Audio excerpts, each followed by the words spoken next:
এই যে দেখেন কত সুন্দর সবজি ক্ষেত, পুঁই শাক, কত সুন্দর পুঁই শাক হয়েছে খেতে।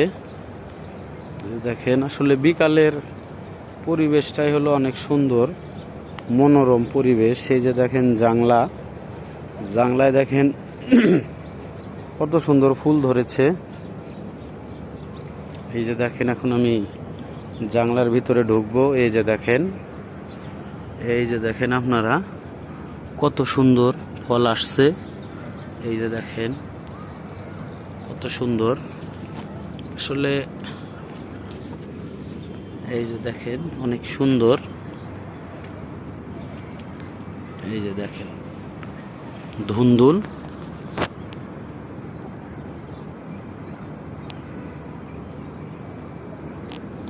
এই যে দেখেন কত সুন্দর কুমড়াগুলা হয়েছে।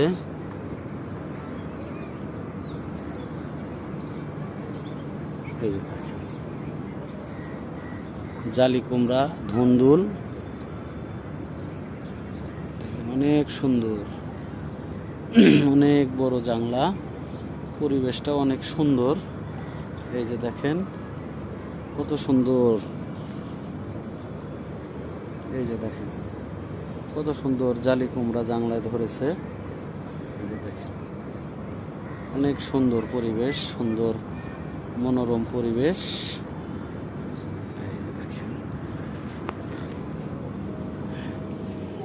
এই যে দেখেন অনেক সুন্দর দৃশ্য। এই যে দেখেন অনেক ছোট ছোট জালি আসছে।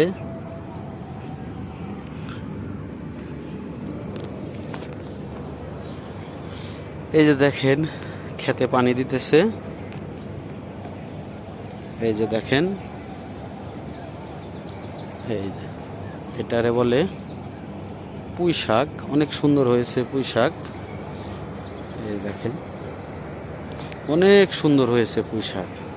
আসলে যারা কৃষি আবাদ করে যদি ফসল মন মতো ফলে, তাহারা আল্লাহর কাছে অনেক শুকরিয়া আদায় করে। এগুলো আসলে আল্লাহর দান। আপনি কৃষিক্ষেত করেছেন, যদি আল্লাহ না দেয় আপনার কিছু করার নেই।